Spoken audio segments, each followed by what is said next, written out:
Nós falamos aqui há 3 semanas atrás sobre os tempos verbais da graça. E na semana passada nós estudamos sobre a matemática da graça.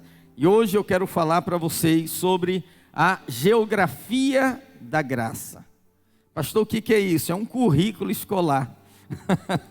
Para você estudar a graça sobre todos os aspectos. E o que você vai receber hoje, a revelação que você vai ter hoje, ela vai impactar a sua vida de uma maneira tão poderosa, meu irmão, tão poderosa, que você vai descobrir que tem coisas que estão a um beiço de pulga para acontecer na sua vida. Se você simplesmente crer nessa verdade e permanecer no lugar onde Deus te colocou. Amém? Romanos capítulo 5, verso 20. Romanos 5, verso 20. Diz assim: sobreveio a lei para que avultasse a ofensa, mas onde abundou o pecado, superabundou a graça. Pai, em nome de Jesus, aqui está a tua palavra é a semente santa que precisa ser inseminada em nosso espírito. Fala conosco, no nome do Senhor Jesus. Erga sua mão direita para os céus e diga: Senhor, eu abro meu coração para receber a tua palavra nesta noite. Fala comigo em o nome de Jesus. Amém.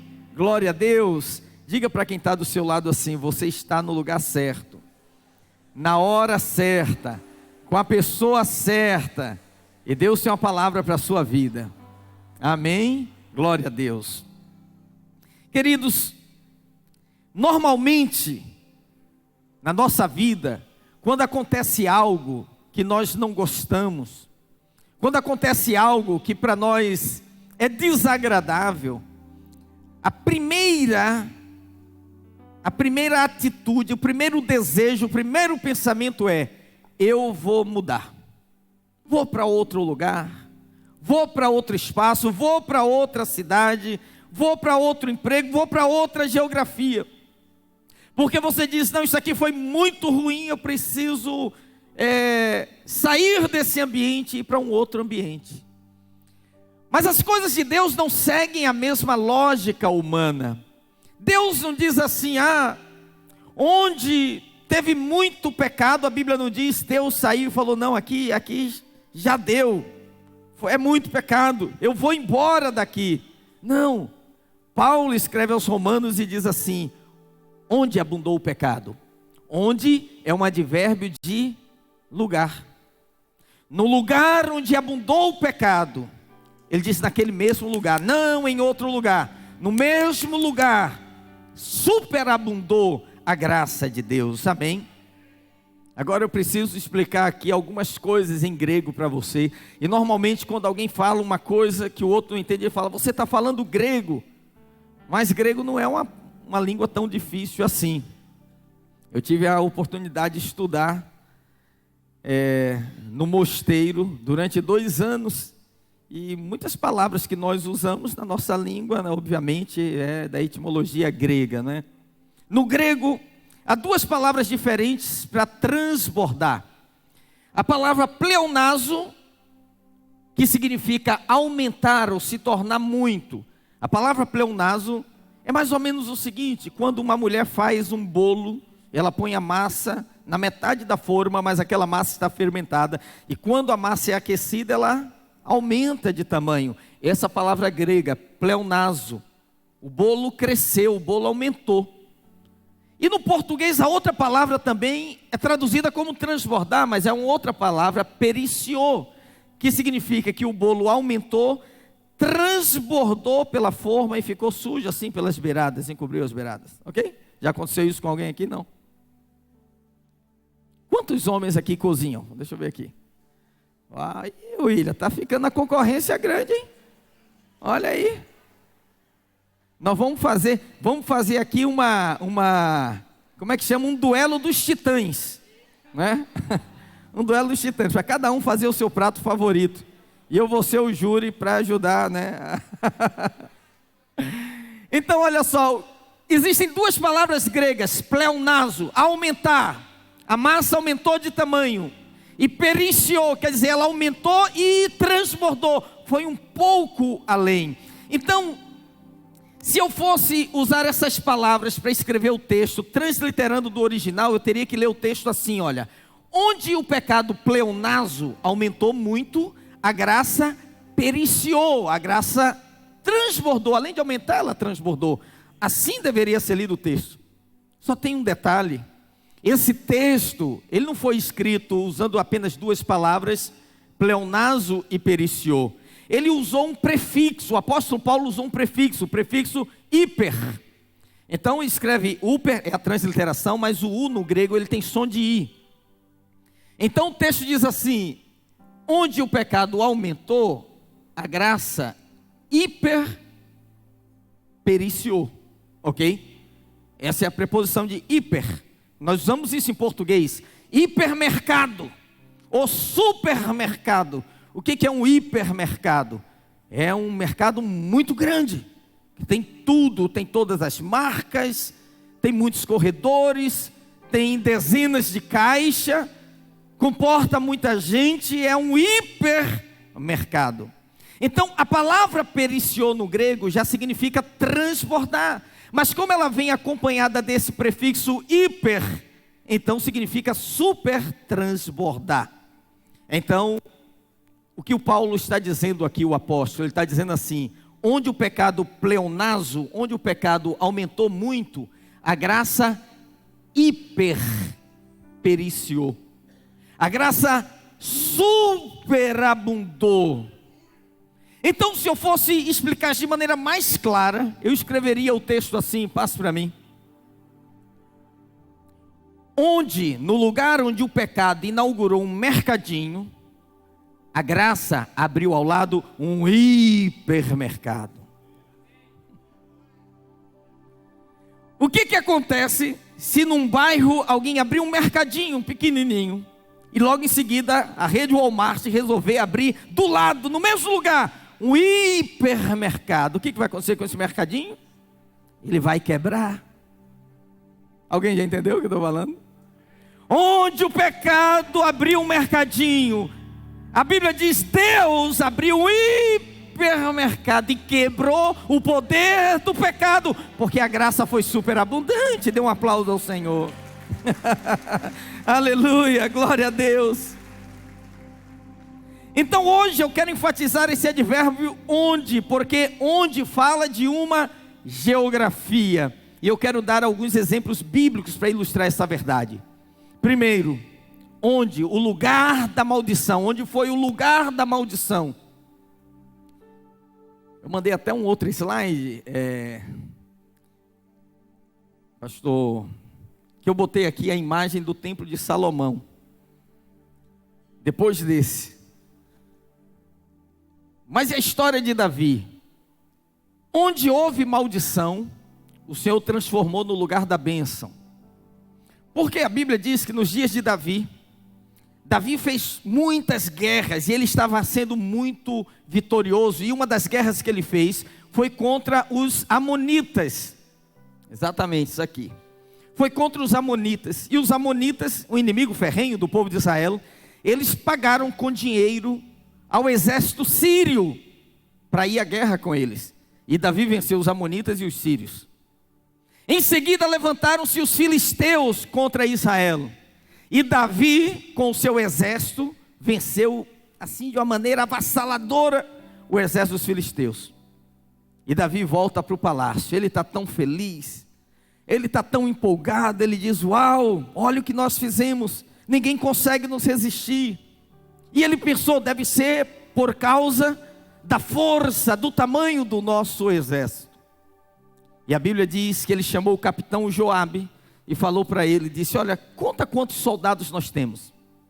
Ele queria saber qual era o tamanho da força dele, porque na mente de Davi, por um lapso, ele imaginou que a vitória que ele estava tendo era por causa da força do braço dele, mas a vitória que o exército estava tendo era por causa da bênção de Deus. Esse é um problema para muitas pessoas, porque elas recebem a vitória do Senhor e depois elas querem ser a causa, a razão, atribuir a si próprias. a razão daquele êxito. E a Bíblia diz que o Senhor não gostou que Davi contou o povo. 1 Crônicas 21, verso 5. Diz assim: deu Joabe a Davi o recenseamento do povo. E havia em Israel 1.100.000 homens que puxavam da espada. E em Judá eram 470.000 homens que puxavam da espada. 1.100.000 em Israel. Davi reinava sobre Israel e Judá. E 470 em Judá. Então nós temos aí 1.570.000 soldados valentes. Joabe falou e disse: olha, eu contei, fiz o recenseamento aqui. Nosso exército tem 1.570.000 soldados. Davi falou: uau, estamos indo bem. É isso, por isso que ninguém nos resiste. E sabe o que a Bíblia diz? A Bíblia diz que Deus não gostou. Deus não gostou daquilo. Não gostou da atitude de Davi. 1 Crônicas 21, verso 7 diz assim: tudo isto desagradou a Deus, pelo que ele feriu Israel. Veio um profeta da parte de Deus e falou para Davi: olha, Deus está triste com você, porque ele deu a vitória, você está achando que a vitória foi por causa de você. E Deus vai trazer um juízo sobre o teu reino por causa de você. E Deus mandou você escolher 3 opções, preste atenção: 3 anos de fome, 3 meses sendo perseguido pelo inimigo, ou 3 dias sob a espada do Senhor. Ele mandou você escolher. Esse é o único texto na Bíblia que Deus vai enviar juízo, castigar alguém, e Ele manda a pessoa escolher. Você quer 3 anos de fome, 3 meses o inimigo no teu encalço te derrotando, ou 3 dias a espada do Senhor no meio do povo. E Davi sabiamente disse assim: eu quero cair na mão de Deus, e não na mão do homem, porque Deus é misericordioso. A Bíblia diz que Deus mandou um anjo, e o anjo passou no meio do arraial, e durante 3 dias morreram 70.000 homens dos filhos de Israel. 70.000 viúvas ficaram, milhares de filhos órfãos, um sofrimento, um choro. O sofrimento foi tão grande que Davi falou para Deus, falou: Senhor, eu errei, o Senhor está punindo o povo. Não, livra o povo e trata só com a minha vida. E o profeta voltou para ele e falou assim: a praga vai cessar, mas você tem que ir para o monte, o lugar onde Deus enviou o juízo, e fazer um sacrifício. E ele subiu ao monte, fez o sacrifício, e a praga cessou.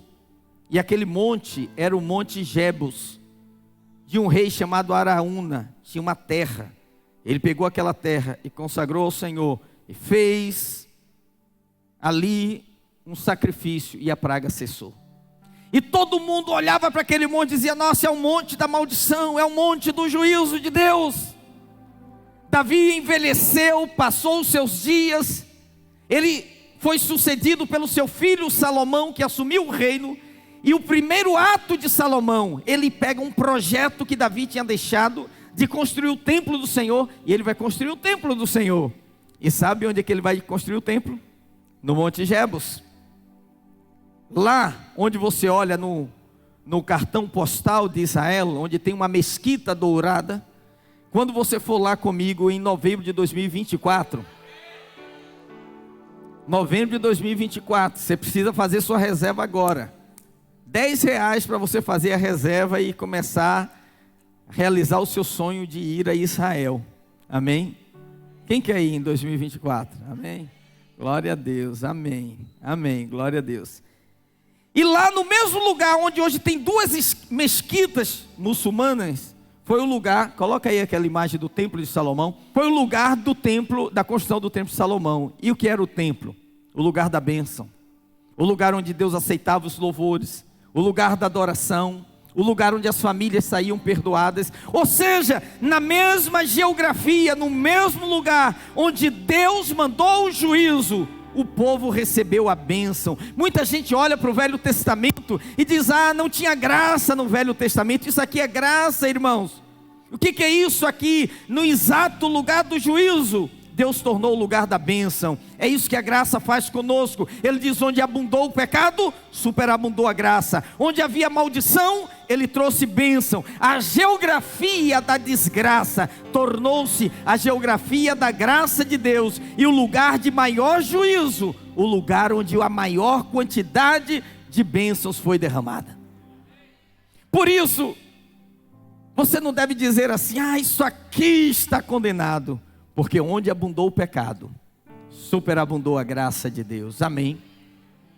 Segundo, a Bíblia diz que o lugar da humilhação se tornou o lugar da honra. Todos nós aqui já passamos por algum momento de humilhação na vida, em alguma situação, em alguma circunstância. Você já teve que engolir sapo? Engolir sapo. Conhece essa expressão? A minha avó dizia assim: quando você tiver que engolir sapo, comece pelos maiores. Que depois os pequenininhos descem tão rápido que você nem percebe. E aqui tem um outro personagem que é José do Egito. Esse aqui, José do Egito, você conhece a história dele? Você já viu filme, novelas sobre José do Egito? A Bíblia diz que ele era o filho favorito de Jacó. E toda vez que Deus te honra, alguém tem inveja. Isso é normal, gente. Normal, acostume-se com isso. Prosperou, alguém vai ter inveja, porque um dia os discípulos falaram para Jesus: Senhor, deixamos tudo e te seguimos, qual será a nossa recompensa? Ele falou: não há ninguém que tenha deixado pai, mãe, irmãos, terras, casas, por amor de mim e do Evangelho, que não receba 100 vezes mais nesse tempo, com perseguições. A bênção sempre vem acompanhada de perseguições. E o pai de José resolveu dar para ele uma túnica talar, uma túnica colorida. E a Bíblia diz que os irmãos tiveram inveja dele, e pegaram José e jogaram numa cova. Eles queriam matá-lo, mas de repente o irmão mais velho falou: não façam isso, não vamos carregar o sangue dele. E vinha passando uma caravana de mercadores orientais, ismaelitas, que compravam escravos, e eles venderam a José por 30 moedas de prata, o mesmo preço que Jesus foi vendido por Judas. Foi o preço da traição, o preço de um escravo. E os ismaelitas levam ele para o mercado público do Egito. Lá ele é vendido e é comprado para limpar o chão na casa de Faraó. De filho mimado a limpador de chão. Imagina isso. Os irmãos de José tudo trabalhava, ele ficava em casa com o pai. Ele era um menino de recado. O pai dizia: vai lá ver como é que estão os irmãos, traga notícias para mim. Era só isso. Mas agora ele estava lá, encerando o chão, escovando o chão. Talvez alguém dizendo: nossa, que humilhação, olha onde ele foi parar, nunca vai sair disso. De repente, o chão dele era tão limpo, que todo mundo que chegava na casa de Potifar dizia: rapaz, mas que chão bonito. Ele falou: rapaz, comprei um escravo aí, o rapaz é bom. E como todo mundo elogiava, Potifar disse o seguinte: olha, você agora vai administrar a minha casa. E de repente ele se tornou um grande administrador, as dispensas, as coisas, a ordem da casa, porque a Bíblia diz o tempo todo que Deus abençoou José, Deus abençoou José, Deus era com José. O que você precisa na sua vida é só isso, que Deus seja com você, que a bênção de Deus esteja sobre você. Gênesis 39, verso 3 diz assim: vendo Potifar que o Senhor era com ele, e que tudo que ele fazia, irmão, esse José aqui somos nós. Tudo que ele fazia, o Senhor prosperava em suas mãos. Tudo que você colocar as mãos, o Senhor vai prosperar. Logrou José mercê perante ele. Mercer é favor, parece que está falando francês, né? Logrou mercê. Ele obteve favor perante ele, a quem servia. E ele o pôs por mordomo de sua casa. E lhe passou as mãos tudo que tinha. Está aqui a chave do carro, está aqui a chave da despensa, está aqui a senha do banco, você faz as compras, você abastece a despensa, você paga os funcionários, é isso, a função dele agora. E a Bíblia diz assim: e disse que o fizera mordomo da sua casa, e sobre tudo que tinha. Mais uma vez, o Senhor abençoou a casa do Egito por amor de José. A bênção do Senhor estava sobre tudo que tinha, tanto em sua casa como no campo. Irmão, entenda isso: Deus abençoa a sua família toda por causa de você. Deus abençoa o seu ambiente de trabalho, porque você está lá. Deus abençoa o seu condomínio, porque você mora naquele condomínio. Aquele ônibus que você pega para trabalhar, todo mundo é abençoado por causa de você. Porque José estava ali, Potifar era abençoado. Mas o que ninguém contava era que José viria a se tornar um dia rei do Egito, segundo homem na linha de autoridade do Egito. A Bíblia diz que houve uma situação complicada com José, porque a esposa de Potifar olhava para ele e queria dormir com ele, e ela esperou uma ocasião que o marido viajou, e ela ficou tentando assediar ele. Nossa, você é tão bonito, você é tão musculoso, gostei da sua foto. Ficava curtindo lá as coisas de Potifar.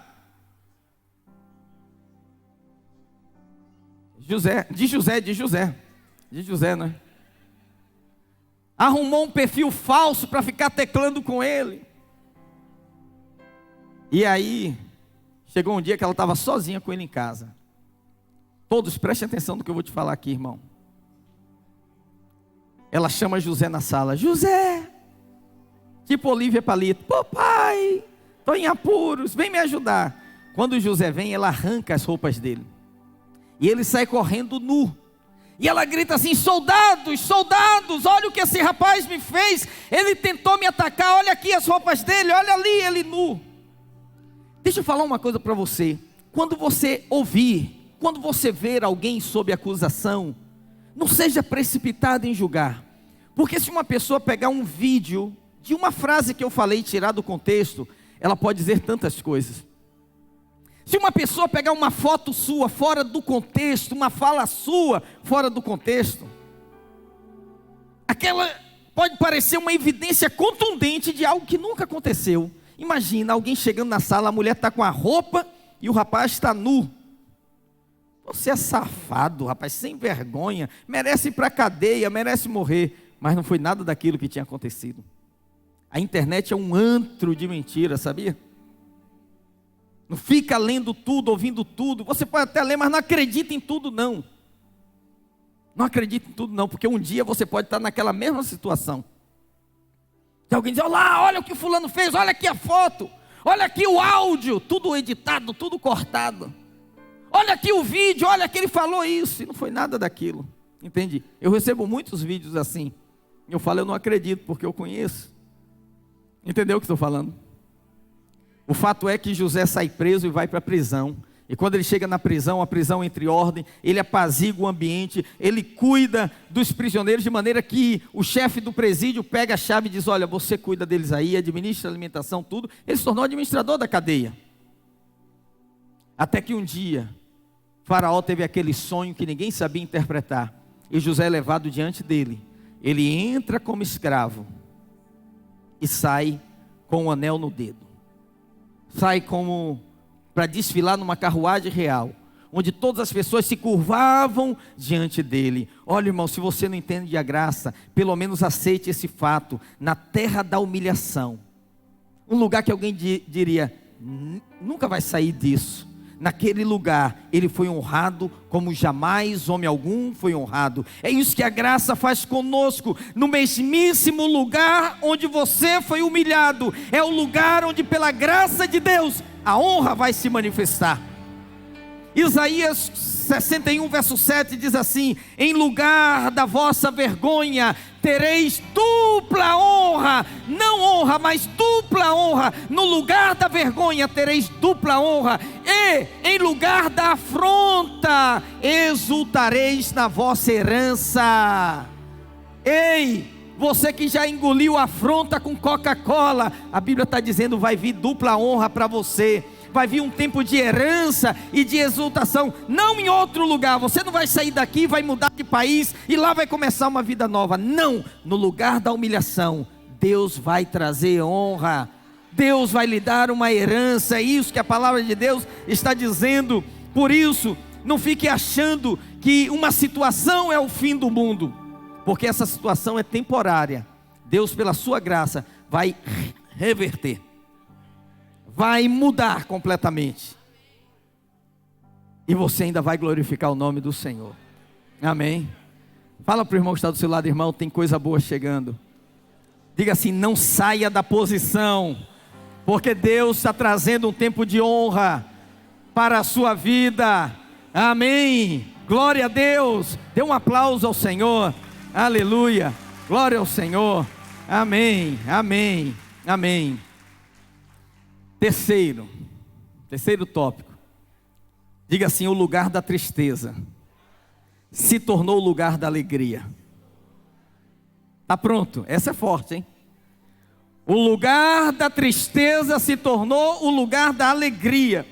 O lugar onde Jesus escolheu para fazer o primeiro milagre no início do seu ministério foi uma festa de casamento. E nos dias de Jesus, meu amigo, a festa de casamento não era 6 horas, como é hoje, com cerimônia, como se tivesse 6 horas. No tempo de Jesus eram 7 dias. Hoje, pessoas que têm uma condição melhor fazem 2 dias, o pré-wedding e depois faz o casamento, não é? É um dia só de comunhão, com os padrinhos, com os mais íntimos e tal, e no outro dia a festança para todo mundo. Mas no tempo de Jesus eram 7 dias. A gente ia, voltava, a festa continuava. Vinha família, vinha amigos, no outro dia mais festa, mais comida. Um dia era churrasco, outro dia era massas, outro dia era comida fit. E a festa ali. E toda a festa era regada a vinho. Por isso, os noivos, eles tinham que calcular a provisão, para que não acontecesse uma tragédia. O que era uma tragédia? Era acabar o vinho no meio da festa, antes da festa terminar. Era como se os noivos dissessem o seguinte: olha, está na hora de você ir embora. A etiqueta hoje diz que quando você vai no aniversário, na hora que parte o bolo, você pega o bolo e vai embora, irmão. Entendeu? Você não permanece ali. O bolo significa a hora dos parabéns. Entendeu? Cantou os parabéns, vai embora. Se você é uma pessoa chique, né? Isso é o que diz a regra, ok? Mas nessa festa aqui acontece o inesperado. João capítulo 2 diz assim: 3 dias depois, houve um casamento em Caná da Galileia, achando-se ali a mãe de Jesus, e Jesus também foi convidado. Agora escuta o que eu vou te falar.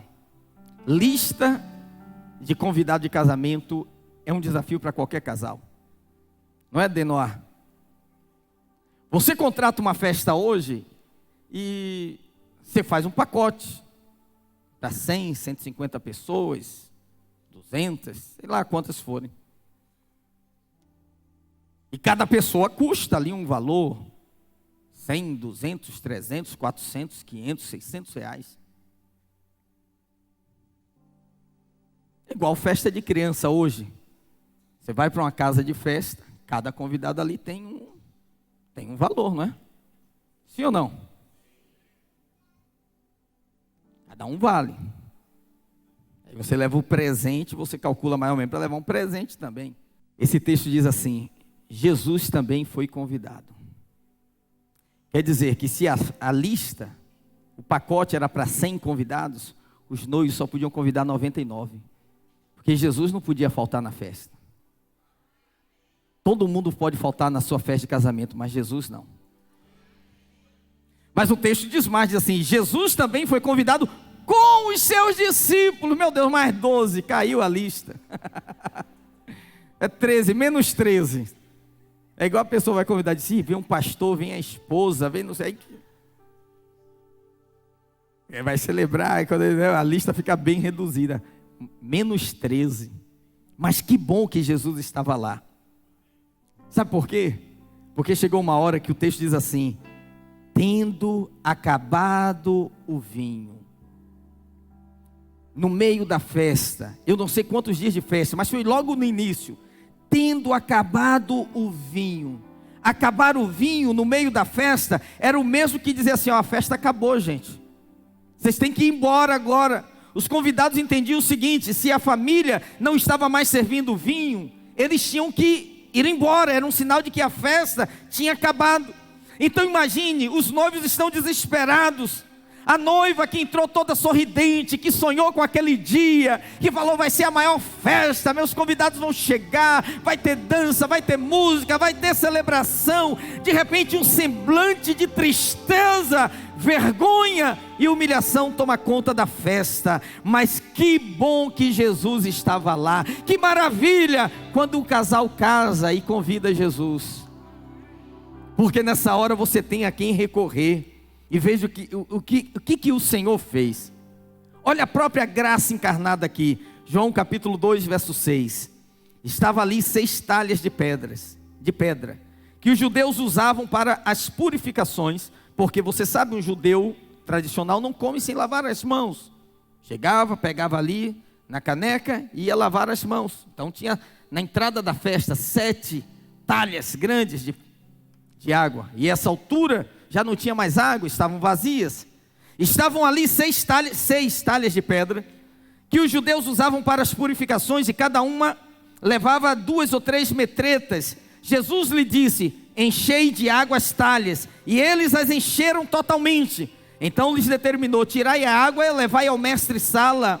E eles o fizeram. Tendo o mestre-sala provado a água transformada em vinho, não sabendo de onde viera, se bem que o sabiam os serventes que haviam tirado a água, chamou o noivo e lhe disse: todos costumam pôr primeiro o bom vinho, e quando já beberam fartamente, servem o inferior. Tu, porém, guardaste o bom vinho até agora. Irmãos, esse mestre-sala era como um cerimonialista só da festa, só da comida, da bebida, só da bebida. E ele ficava ali, ele era a pessoa contratada para que não faltasse vinho. Se a festa que ele coordena falta vinho, o que acontece? As pessoas falavam: ó, não convida aquele cara não, ele não sabe nem calcular direito. Deu o maior problema lá na festa do fulano. Não chama ele não, o cara também tinha a reputação dele. E aí acabou o vinho, a noiva está triste, desesperada, ninguém sabe o que fazer. E a mãe de Jesus falou: eles não têm vinho. Jesus chama lá os rapazes e fala: ó, encha de água. Eles enchem. Terminou de encher. Ele diz: tirai um pouco e dai ao mestre-sala. Os serventes viram, sabiam o que tinha acontecido. O mestre-sala não, ele está lá do outro lado, dizendo: que papelão, acabou minha carreira. Aí chega lá o servente e fala assim: ó, experimenta aqui, vê se esse vinho está bom. Aí ele bebe. Quando ele bebe, porque você lê a Bíblia de maneira religiosa, eu estou te explicando como que aconteceu. Assim, teve uma treta nessa festa. O mestre-sala vai tomar a satisfação do noivo. Ele chega lá para o noivo e fala: que é isso, rapaz?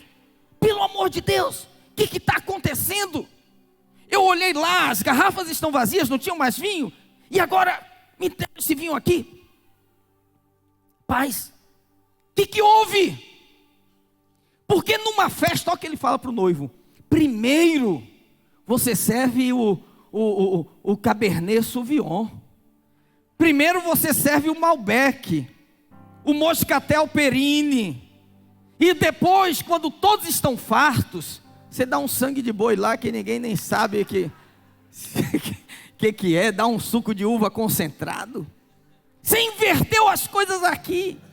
O noivo não sabia de nada, porque quem fez o milagre foi Jesus.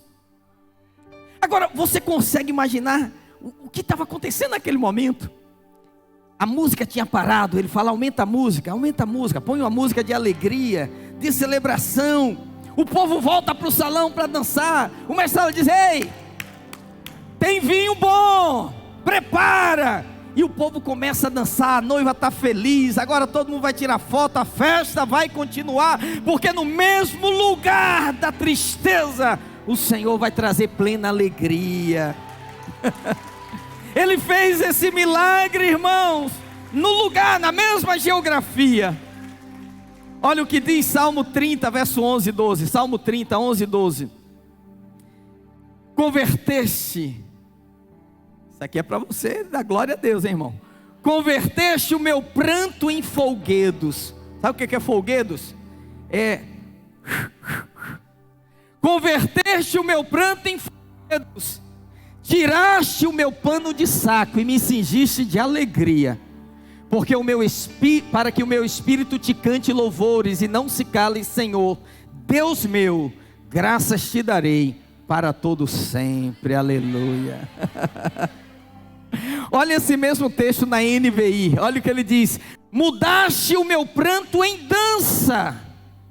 Essa versão já é melhor, porque diz que tem para dança, né? Ô Marcelo, me ajuda aí. Mudaste o meu pranto em dança, a minha veste de lamento em veste de alegria, para que o meu coração cante louvores a ti e não se cale. Senhor meu Deus, eu te darei graças para todo sempre. Olha o mesmo texto na Bíblia, linguagem de hoje. Tu mudaste o meu choro em dança alegre.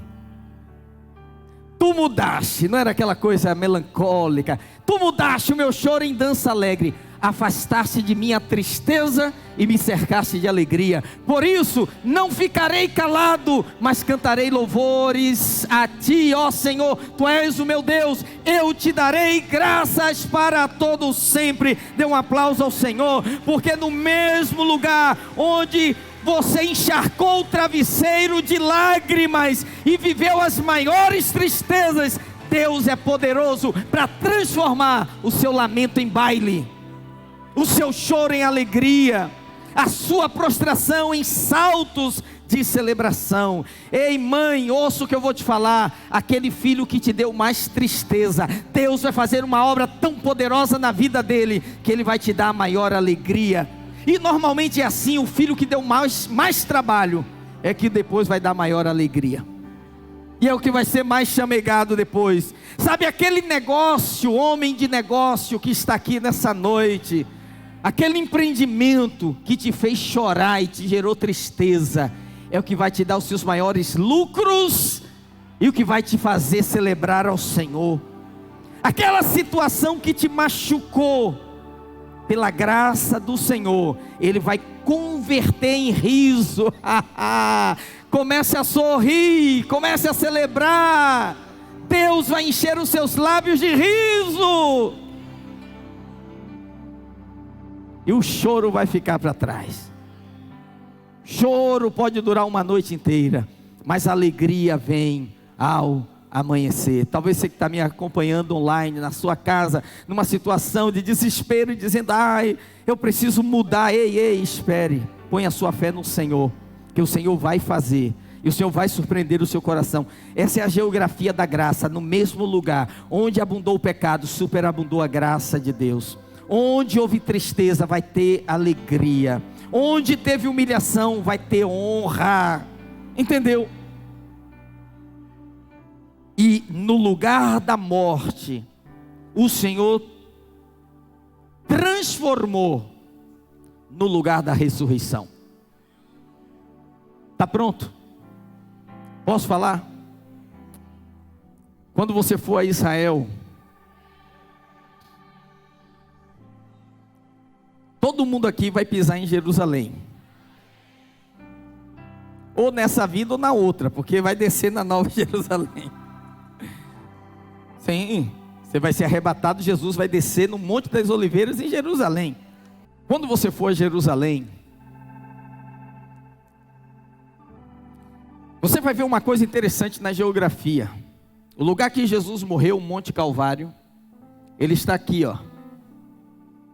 E do lado, na mesma geografia, tem um jardim, que hoje é uma organização americana que administra, chamado Jardim da Tumba, onde estudos arqueológicos comprovam com diversas evidências que seria o lugar exato do sepultamento do Senhor Jesus. Você pode com um olho olhar para o Calvário e com o outro olhar para a tumba, no mesmo ângulo, de tão próximo que eles estão. No lugar onde a morte aparentemente triunfou, a ressurreição se manifestou. Você vai ver isso com seus próprios olhos. Jesus estava pendurado numa cruz, e depois que ele dá o seu último suspiro, alguém poderia dizer o seguinte: o sonho messiânico foi embora, olha o que aconteceu, olha o que se passou. Toda aquela expectativa dos discípulos, estava todo mundo desanimado, é o fim, acabou. Mas eles não sabiam, era sexta-feira, o domingo ia chegar. Hoje é que dia, gente? Que dia é hoje? Hoje é o dia do seu milagre, hoje é o dia da ressurreição, hoje é o lugar da vida de Deus em você. E houve um pastor batista da Califórnia, ele faleceu em 1993, chamado S.M. Luke Bridge. Ele escreveu um poema, eu amei. Eu não sou um declamador de poemas não, mas eu vou ler para você.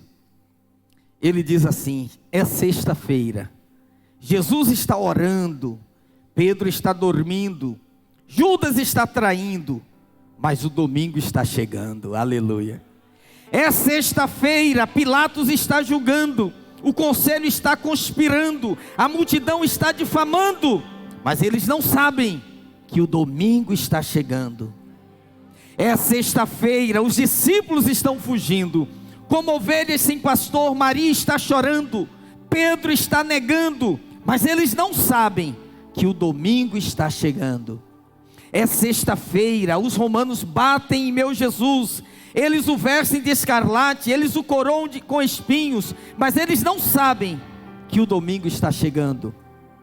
É sexta-feira, veja Jesus caminhando para o Calvário, seu sangue pingando, seus pés tropeçando, sobrecarregado está em seu espírito, mas o que você vê é só sexta-feira, o domingo está chegando. É sexta-feira, o mundo está vencendo, as pessoas estão pecando e o mal está sorrindo. É sexta-feira, os soldados pregam as mãos do meu Salvador na cruz, pregam os pés do meu Salvador da cruz, e então eles o crucificam ao lado de criminosos. É sexta-feira, mas deixe-me dizer-lhe uma coisa: o domingo está chegando.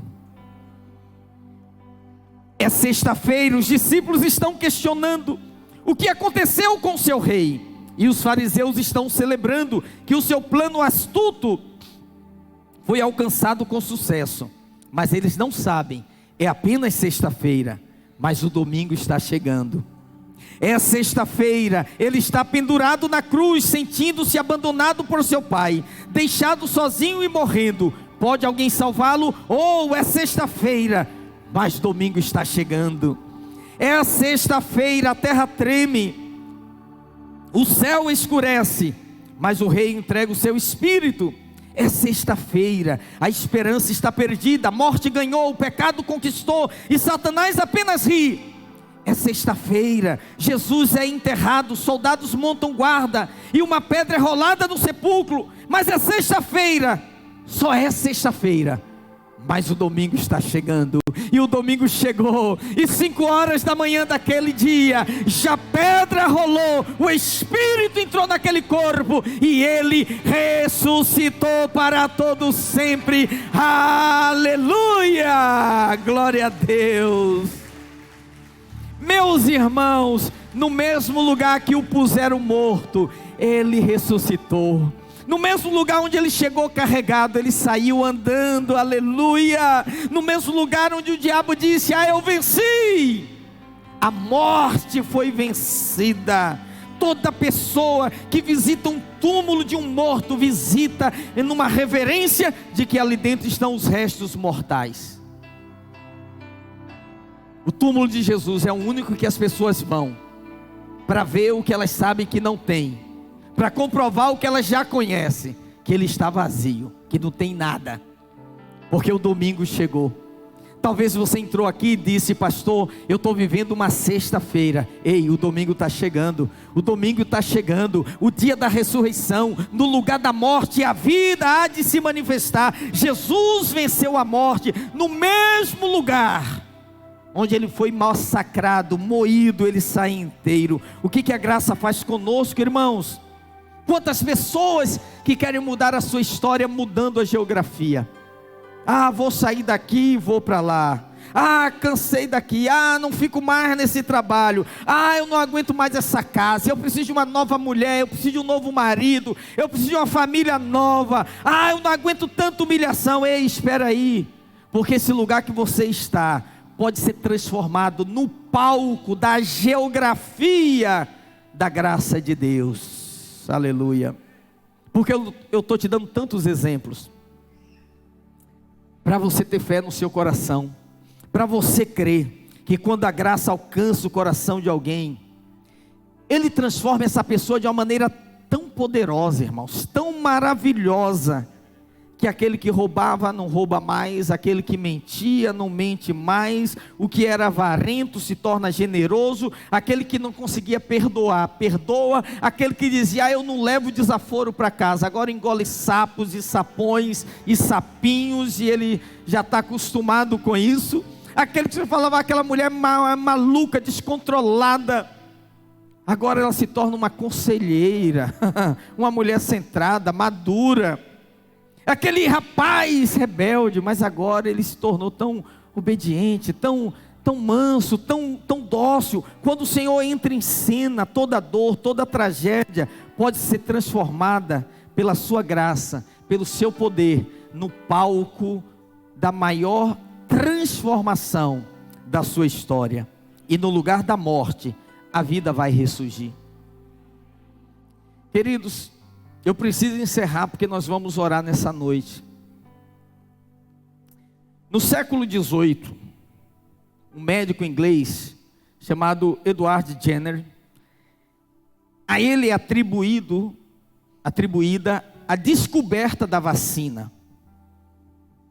O que ele fez? Ele criou a vacina para a varíola. E ele descobriu através de uma experiência que se ele inoculasse a secreção de alguém contaminado numa pessoa não contaminada, saudável, aquela pessoa desenvolveria sintomas mais brandos, mas o seu corpo produziria anticorpos e ela se tornaria imune àquela doença. E todas as vacinas que foram criadas com base nessa descoberta. O que é a vacina? Um vírus atenuado que é injetado em você para que seu corpo crie aquele tipo de anticorpos necessário para combatê-lo. Isso aconteceu quando? Século o quê? Século XVIII foi anteontem. A Bíblia já mostra desde o início que Deus é especialista em pegar o veneno da serpente. Sabe quem é a serpente?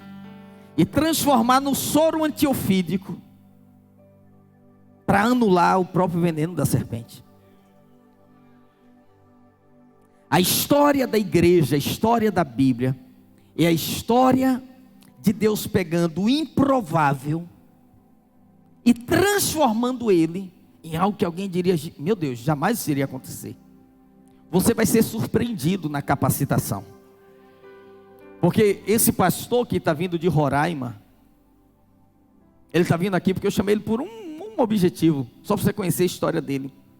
Com 21 anos de idade, 22 anos, ele não sabia nem ler direito. Ele falou para mim, pastor, eu fui expulso de 3 escolas, ninguém me queria como aluno, e a família dele, todo mundo é professor universitário. E ele disse, eu não gostava de estudar, não gostava de nada. Com 22 anos, se não me engano, ele foi a um encontro com Deus. Por causa daquele encontro, Deus colocou o sonho no coração dele. Ele falou, como é que Deus vai me usar assim? Eu nem sei ler direito. Ele se tornou professor universitário, pós-graduado em matemática. Olha só, para quem não gostava de estudar. Porque matemática é o terror, até para quem gosta de estudar.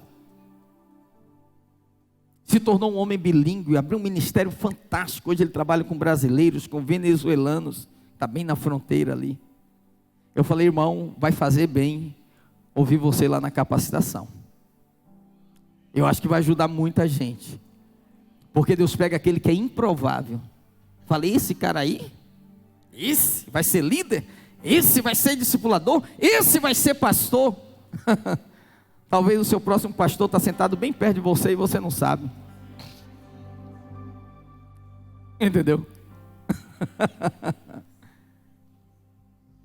Eu li um livro há um tempo atrás, chamado O Filho Rebelde de Billy Graham.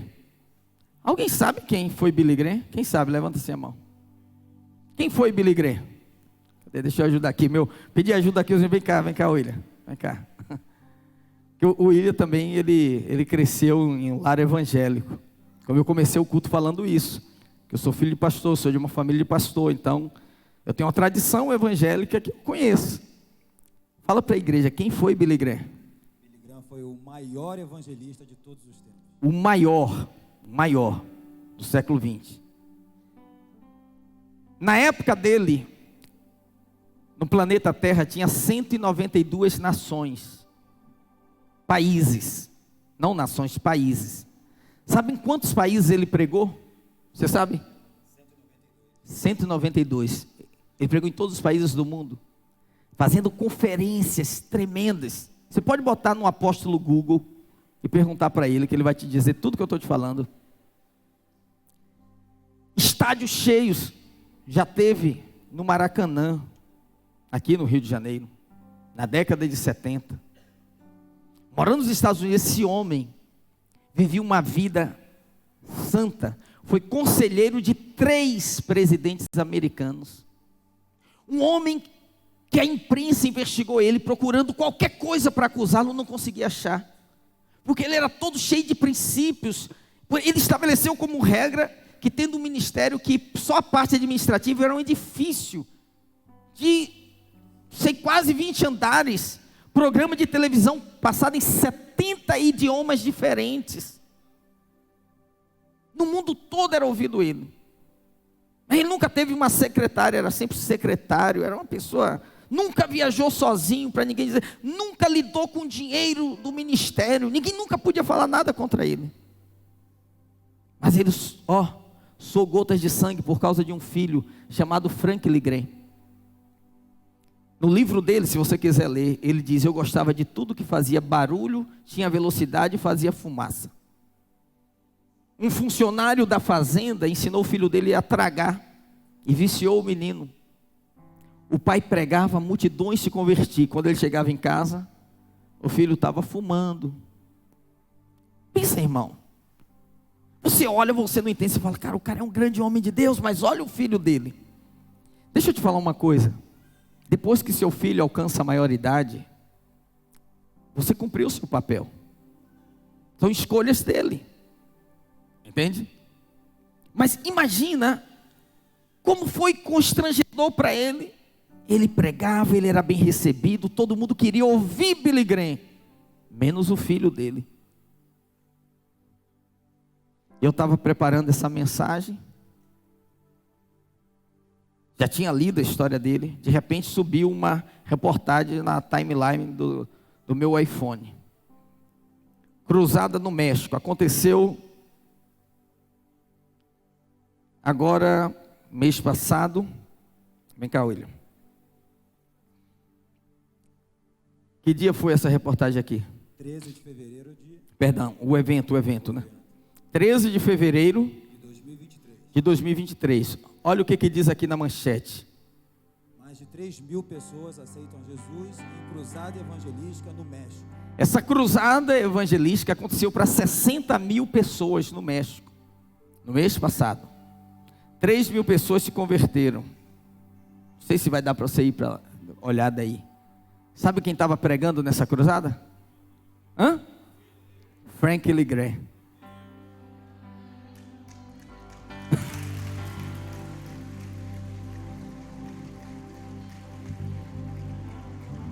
Ei, no lugar onde abundou o pecado, superabundou a graça de Deus. 30 anos, ele não queria saber de nada. Você fala, esse cara aí é um sujeito perdido. Ele é o sucessor do ministério do pai, fazendo cruzadas no mundo inteiro. Inclusive teve aqui no Rio de Janeiro com ele, a Cruzada Esperança no aterro do Flamengo. Foi ele que pregou. E está lá no relato do livro dele, se você quiser ler. Por que eu estou falando isso? Porque aquele filho que está te dando trabalho, Deus ainda vai fazer uma obra na vida dele.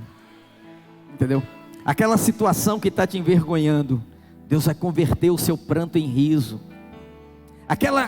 Sabe aquela coisa que machuca, que dói, que já fez você encharcar o travesseiro e chorar tantas vezes? Deus vai fazer um revertério na sua vida, meu irmão. Essa é a geografia da graça. Ele pega os que não são e transforma em algo de valor.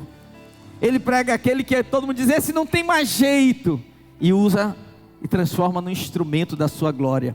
O perseguidor da igreja, agora vai ser perseguido por ela e vai se tornar o maior apóstolo de todos os tempos, porque ele teve uma experiência com a graça de Deus. E se você entrou aqui nessa noite e disse: ah, pastor, tem situações que eu achei que já tinha chegado ao final. Ei, fica de pé agora. Você vai orar como você nunca orou. E você vai dizer: Senhor, essa graça que eu quero manifesta na minha vida, manifestada no meu casamento.